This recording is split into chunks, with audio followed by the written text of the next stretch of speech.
Hi friends, എല്ലാവരും സുഖമാണോ? സന്തോഷമാണോ എല്ലാവരും? എല്ലാവരും രാവിലെ എണ്ണീറ്റ് ഫ്രഷപ്പൊക്കെ ആയിട്ട് കണ്ണാടിയിൽ പോയി ഐ ലവ് യു പറഞ്ഞോ? അപ്പം എല്ലാവരും ഐ ലവ് യു പറഞ്ഞെന്ന് വിശ്വസിക്കുന്നു. അല്ലെങ്കിൽ ഇപ്പം നിങ്ങളോട് തന്നെ നിങ്ങൾ ഐ ലവ് യു പറയുക. ഞാനിപ്പോൾ രാവിലെ ഞാൻ ഐ ലവ് യു ഒന്ന് പറഞ്ഞതാണ് കണ്ണാടി നോക്കി. ഇനിയിപ്പം നിങ്ങൾക്ക് വേണ്ടി ഞാൻ എന്നെ തന്നെയാണ് കാണുന്നത്, അതുകൊണ്ട് എന്നോട് തന്നെ ഞാനൊരു ഐ ലവ് യു പറയുക. I love you Asha, I love you Asha, I love you, I believe you. ഞാൻ എന്നെ തന്നെ സ്നേഹിക്കുകയും എന്നെ തന്നെ വിശ്വസിക്കുകയും ചെയ്യുന്നു. കാട്ടിലെ രാജാവെന്ന് പറയുന്നത് ആരാണ്? സിംഹം, ലയണാണ്. പക്ഷേ ഈ സിംഹത്തിന് കാട്ടിലെ മറ്റ് മൃഗങ്ങളോട് താരതമ്യം ചെയ്ത് നോക്കിയാൽ അതിന് വലിയ കഴിവുകളൊന്നുമില്ല. കാരണം വെച്ചാൽ നീളത്തിൻ്റെ കാര്യത്തിൽ നോക്കുകയാണെങ്കിൽ സിംഹത്തിന് വലിയ നീളമില്ല. എന്താണ്, ജിറാഫ് ആണ് നീളം കൂടിയത്. വലിപ്പത്തിൻ്റെയും വണ്ണത്തിൻ്റെയൊക്കെ കാര്യത്തിൽ നോക്കുകയാണെങ്കിൽ ആരാണ്? ആനയാണ്. പിന്നെ ഓട്ടത്തിലാണെങ്കിലോ ചീറ്റപ്പുലിയും വേറെ കുറുക്കനും അങ്ങനെയൊക്കെ കുറേ ഇതുണ്ട്. ബുദ്ധിയുടെ കാര്യത്തിലാണ് കൗശലക്കാരനായ കുറുക്കൻ എന്നൊക്കെ പറയാറുണ്ട്.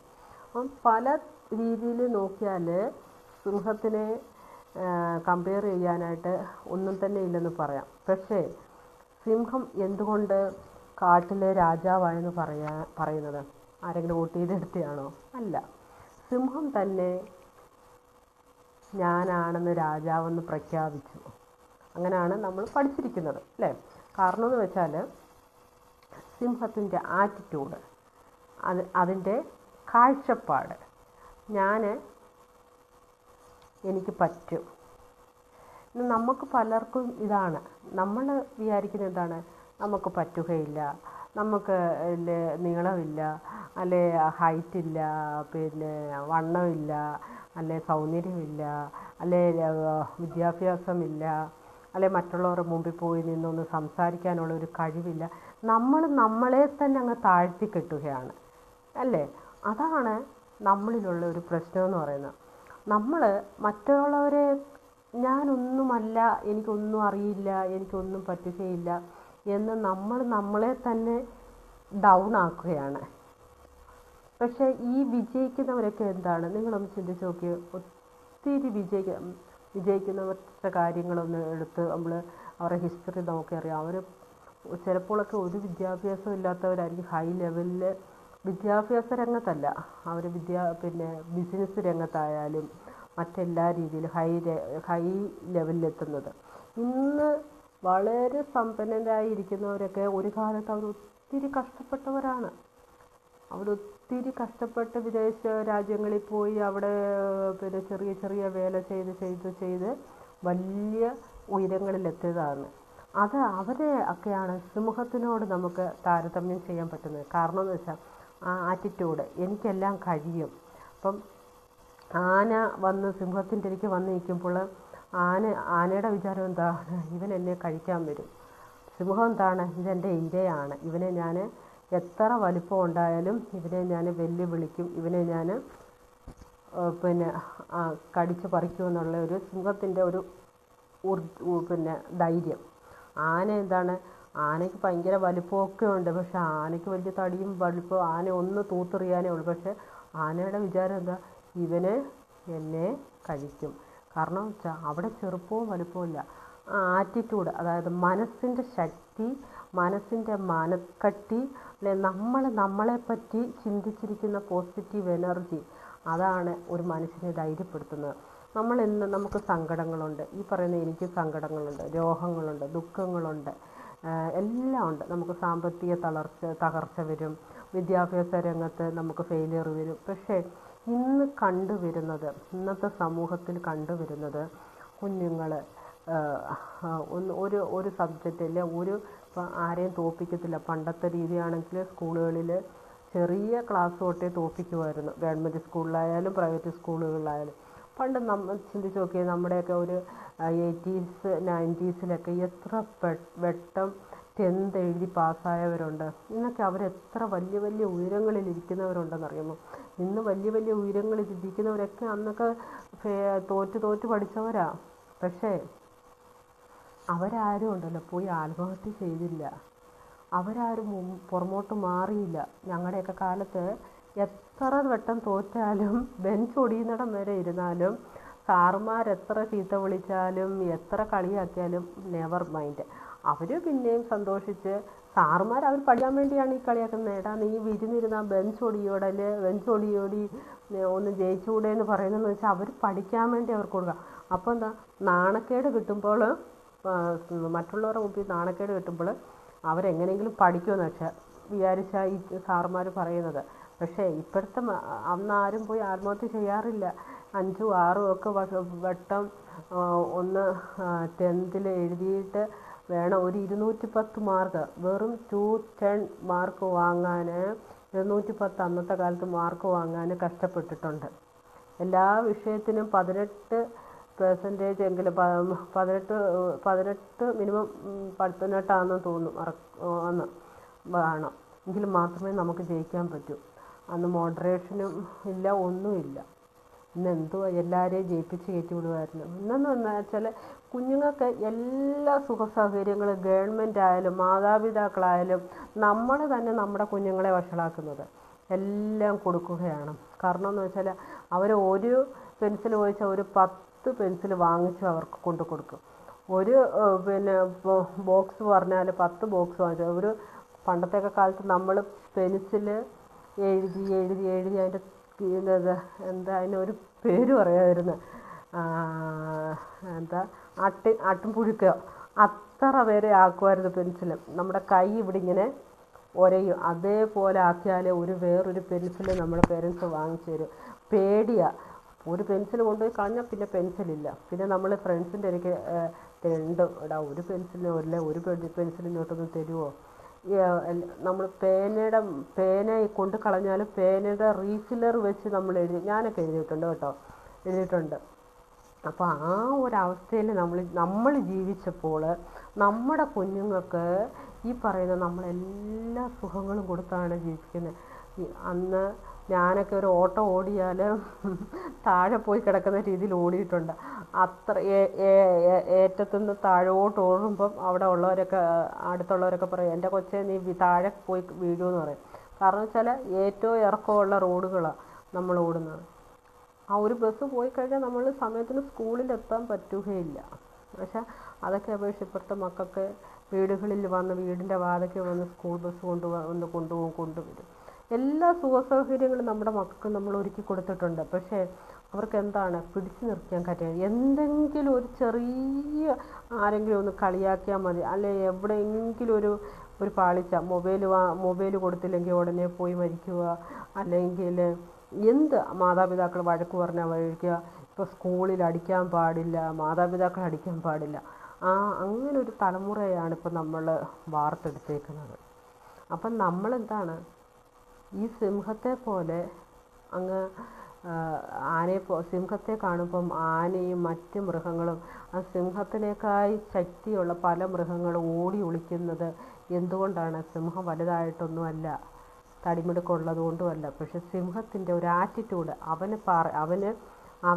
അവനറിയാം ഞാൻ മറ്റുള്ളവരെ എൻ്റെ വരുതിയിൽ വരുത്തും, മറ്റുള്ളവരെക്കായി എനിക്ക് ശക്തിയുണ്ട്, ധൈര്യമുണ്ട്, ഞാൻ ഒന്നിലും പിന്നിലാവത്തില്ല, പുറമോട്ട് ഞാൻ വലിയത്തില്ല. എത്ര ആൾക്കാർ എത്ര ചീറ്റപ്പൂലി വന്ന് എന്നെ ഫൈറ്റ് ചെയ്യാൻ വന്നാലും ഞാൻ എന്താണ് പേടിച്ചോടിയാൽ അവൻ്റെ രാജാവിൻ്റെ ഇത് പോയി. കാരണം എന്ന് വെച്ചാൽ അവൻ കാട്ടിലെ രാജാവാണെന്നും പറഞ്ഞില്ലേ നടക്കുന്നത്. അപ്പോൾ ആ രാജാവിൻ്റെ ശക്തി പോവുമല്ലേ. അപ്പോൾ എന്താണ്, ഞാൻ മുമ്പോട്ട് തന്നെ നിൽക്കും. ഇപ്പോൾ തന്നെ കണ്ടില്ലേ യുദ്ധത്തിൽ, ഇപ്പോൾ അമേരിക്കയും ഇസ്രയേലും സ്റ്റാർട്ട് ചെയ്തു, പക്ഷേ ഇപ്പം നിർത്താൻ പാട്. അമേരിക്കയും ഇസ്രയേലും വെച്ച് ഇറാഖ് എന്താണ് ഡൗണാണ്. ഇറാഖിലെ ആൾക്കാർ കുറച്ച് പേര് അവിടുത്തെ നേതാക്കളെയൊക്കെ കൊന്നു കഴിയുമ്പോൾ ഇറാഖ് തന്നെ നിർത്തുമെന്ന്. പക്ഷേ ഇറാഖ് എന്താണ്, സിംഹത്തെ പോലെ ധൈര്യം കാണിക്കുകയാണ്. അവർക്ക് വേറെ ആരും അവരെ സഹായിക്കാനില്ല എങ്കിലും എന്താണ്, അവർ മുമ്പോട്ട് തന്നെ ചെറുത്ത് നിൽക്കും. ഞങ്ങളുടെ എത്ര കുഞ്ഞുങ്ങളെ, അതായത് ഒരു തെറ്റും ചെയ്യാത്ത 10-55 കുഞ്ഞുങ്ങളെ കൊന്നൊടുക്കി. അപ്പോൾ ഞങ്ങൾ ഇതിന് ചെറുത്ത് നിൽക്കും എന്നുള്ള ആ ഒരു ചെറുത്ത് നിൽപ്പ്, അതായത് അവരുടെ ആ ആത്മവിശ്വാസം, അതാണ് അവിടെ കരുതുന്നത്. ഇതേപോലെ നമുക്കും ഒരു ആത്മവിശ്വാസം ഉണ്ടായിരിക്കണം. നമുക്ക് പലതിലും ഈ പറയുന്ന എനിക്ക് പല ദുഃഖങ്ങളും രോഗങ്ങളും പ്രയാസങ്ങളും ഒക്കെ ഉണ്ട്. ചിലപ്പോഴൊക്കെ ഡൗണായി പോകും. നിങ്ങളെ ഈ ഉപദേശിക്കുന്നെങ്കിലും ഞാൻ ഡൗൺ ആവും. പക്ഷേ ഈ പല രീതിയിലൂടെ ഈ ഡൗണായിപ്പോയ ആർക്കാ തുല്യം? നമ്മൾ രോഗികളായി വീട്ടിലിരിക്കും, നമ്മൾ ഇതായിട്ടിരിക്കും. പക്ഷേ അതിനെയൊക്കെ ഒന്ന് ചെറുത്ത് നിൽക്കാനും അല്ലെങ്കിൽ മനസ്സിനെ ഒന്ന് പാകപ്പെടുത്തി ഒന്ന് ധൈര്യപ്പെടുത്തി എടുക്കാനും ആ സിംഹത്തെ പോലെ എന്തു വന്നാലും നേരിടാനുള്ള ഒരു ധൈര്യം നമുക്ക് കിട്ടാൻ വേണ്ടി നമ്മൾ ആദ്യം പ്രാർത്ഥിക്കണം ഈശ്വരനോട്. ദൈവമേ, നീ എന്നെ സൃഷ്ടിച്ചു, നീ എന്നെ ഈശ്വരനെ ദൈവത്തെ തള്ളി പറഞ്ഞില്ലേ? ദൈവത്തിൻ്റെ ശിഷ്യന്മാർ, ഈശോയുടെ ശിഷ്യന്മാർ വരെ ഈശോയെ തള്ളി പറഞ്ഞപ്പോൾ ഈശോ എന്താണ് അവിടെ ക്ഷമിക്കുകയാണ് ചെയ്തത് അല്ലേ?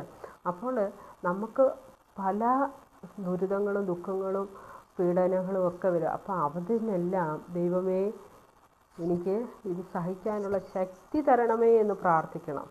അല്ലെങ്കിൽ ദുഃഖത്തിൽ മാത്രം ഈശോയെ പോയില്ല ദൈവത്തെ വിളിച്ചാൽ പറ്റത്തില്ല. അമ്പലങ്ങളിൽ പോവും, പള്ളികളിൽ പോവും, അങ്ങനെയല്ല. നമ്മുടെ സന്തോഷത്തിൽ നമ്മൾ ദൈവത്തിന് നന്ദി പറയണം. ആ ഒരു നന്ദിയില്ലാത്ത മനുഷ്യരായി തീരല്ല. നമ്മുടെ സന്തോഷത്തിലും നമ്മുടെ ദുഃഖത്തിലും ദൈവമാണ്, അല്ലെ ഒരു ശക്തി നമ്മുടെ കൂടെ ഉണ്ട് എന്നുള്ളൊരു തോന്നൽ നമുക്കുണ്ടായിരിക്കണം. അപ്പോൾ നമുക്ക് പലതിനെയും നമുക്ക് മറികടക്കാനായിട്ട് നമുക്ക് പറ്റും. പ്രത്യേകിച്ച് എനിക്ക് ഇപ്പോഴത്തെ ചെറു തലമുറകളോട് പറയാനുള്ളത്, നിങ്ങൾ ഒന്നിനെ ഒരു മൊബൈൽ തന്നില്ലെന്നും പറഞ്ഞ്, അല്ലെ ഒരു അമ്മ വഴക്ക് പറഞ്ഞില്ല, അച്ഛൻ വഴക്ക് പറഞ്ഞില്ല, സാറുമാർ വഴക്ക് പറഞ്ഞെന്നും പറഞ്ഞ് പോയി ആത്മഹത്യ ചെയ്യല്ലേ മക്കളെ. ഓരോ ജീവനും വിലപ്പെട്ടതാണ്. ഓരോരുത്തർ ജീവന് വേണ്ടി കൊതിക്കുന്നുണ്ട്. അപ്പോൾ നിങ്ങളുടെ ജീവിതം നിങ്ങൾ ആത്മഹത്യയിലേക്ക് കളയല്ല. ഈ പറയുന്ന നമുക്കൊക്കെ തോന്നും ഒരു സെക്കൻഡ് മതി മനസ്സ് മാറാൻ. മനസ്സെന്ന് പറയുന്നത് ഭയങ്കര ചാഞ്ചാട്ടമുള്ളതാണ് മനസ്സ്.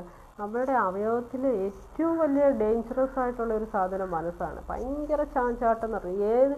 ഈ ഉപദേശിക്കുന്ന പറഞ്ഞില്ലേ, പലരും ഉപദേശിക്കും, പക്ഷെ അവരുടെ ലൈഫിൽ അവർ കാണിച്ചു കൊടുക്കാൻ പറ്റാതെ പലരും ഫെയിലറായി പോകുന്നുണ്ട്. കാരണം ആ മനസ്സ് അതുപോലെയാണ്, ഭയങ്കര ചാഞ്ചല്യമാണ്. എപ്പോഴാണ് ആ ചാഞ്ചല്യത്തിൽ നമ്മൾ വീണ് പോകുന്ന പൈശാചിൻ്റെ ഇതിൽ വീണ് പോകുന്നതെന്ന് അറിയത്തില്ല. അപ്പോൾ എന്താണ്, നമുക്ക് ഈ ധൈര്യം ഉണ്ടാകും. ഈ ധൈര്യത്തിന് വേണ്ടിയാണ് ഇങ്ങനെ യോഗയും ഡാൻസ് ക്ലാസ്സും അല്ലെ ഇങ്ങനെയൊക്കെ നമ്മൾ ഓരോ ക്ലാസ്സുകൾ കേൾക്കുകയും പലരുടെ അനുഭവങ്ങൾ പറയുകയൊക്കെ ചെയ്യുമ്പോൾ എന്താണ്, നമുക്ക് കുറച്ചുകൂടി ധൈര്യം കിട്ടും. അപ്പം പോസിറ്റീവായിട്ടുള്ള കാര്യങ്ങൾ കേൾക്കാനും അത് ശ്രദ്ധിക്കാനും ശ്രമിക്കുക. അപ്പോൾ എല്ലാവർക്കും നല്ലൊരു ദിവസം നേരുന്നു. ഞാൻ കാണിച്ച യോഗകളൊക്കെ ചെയ്ത് കാണുമെന്ന് വിശ്വസിക്കുന്നു. ഇനി നമുക്ക് ചെറിയ 1-2 യോഗ ചെയ്തിട്ട് അവസാനിപ്പിക്കാം. ഓക്കെ.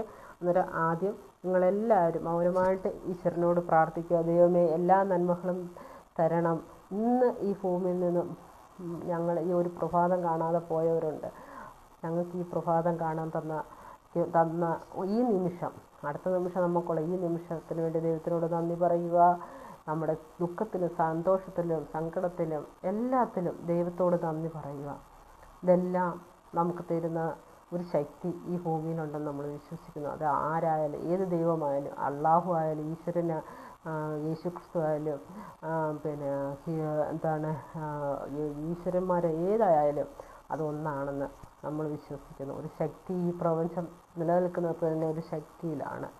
അപ്പോൾ എല്ലാവരും ഒരു നിമിഷം കണ്ണടച്ച് മൗനമായിട്ട് അവനവന് വിശ്വസിക്കുന്ന ദൈവങ്ങളോട് ഞങ്ങൾക്ക് പ്രാർത്ഥിക്കാം.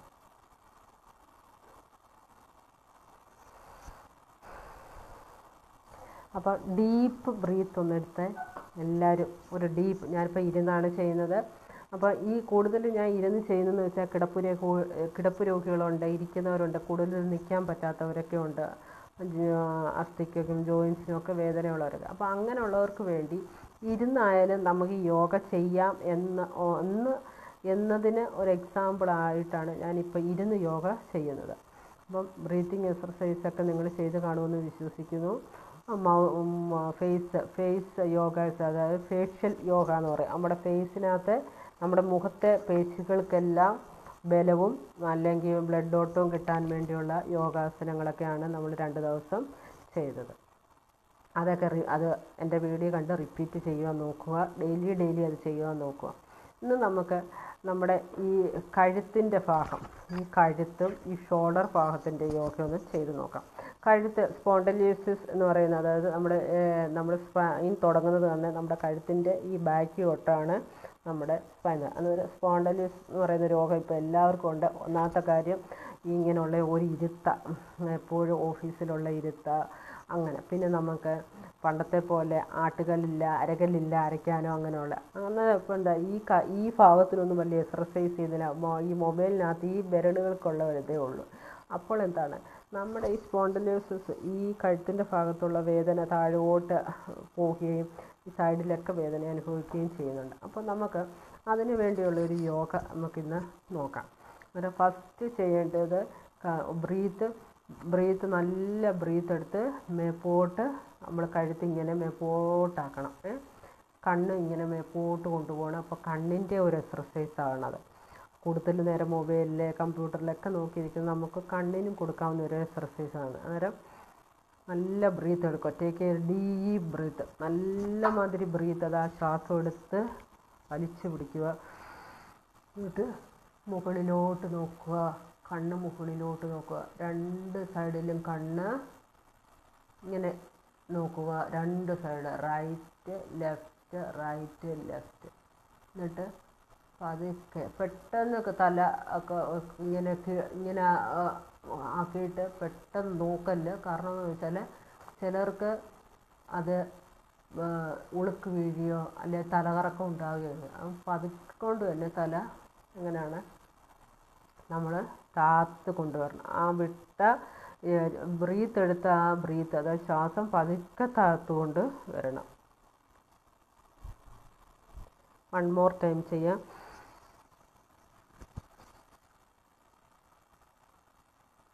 സൈഡിലോട്ട് കണ്ണ് തിരിക്കുക. Right side left side right side left side. മുകളിലോട്ട് നോക്കുക. റൈറ്റ് സൈഡ് ലെഫ്റ്റ് സൈഡ് മുകളിലോട്ട് പോകുക. പതുക്കെ കഴുത്ത് താത്തുകൊണ്ട് വരിക. വീണ്ടും 1 ടൈം ചെയ്യാം. ബ്രീത്ത് നന്നായിട്ട് ശ്വാസം വലിച്ചെടുക്കുക.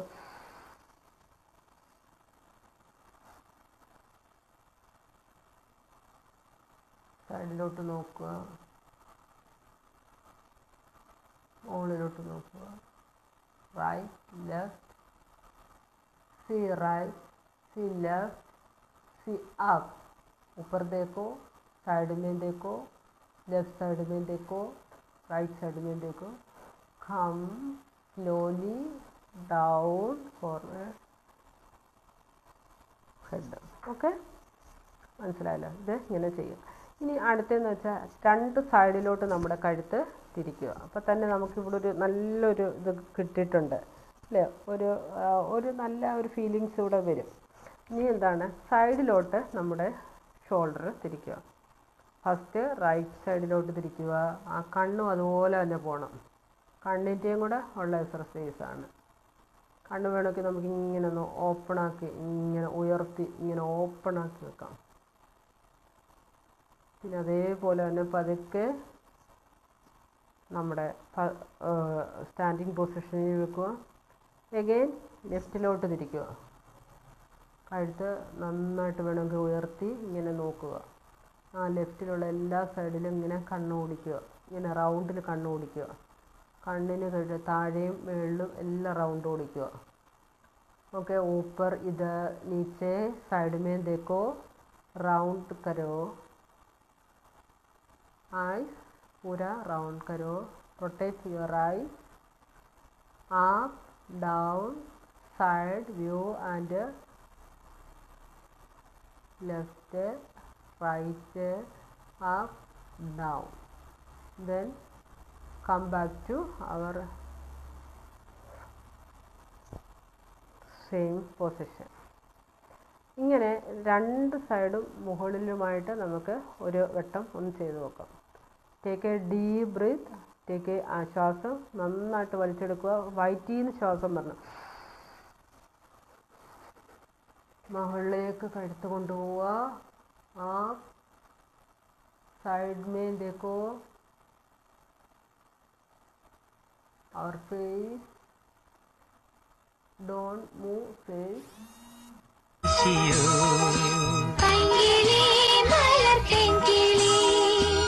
എന്റെ ഓർമ്മയിൽ പൂത്തു നിന്നൊരു മഞ്ഞ മന്ദാരമേ, എന്നിൽ നിന്നും പറന്നു പോയൊരു ജീവചൈതന്യം.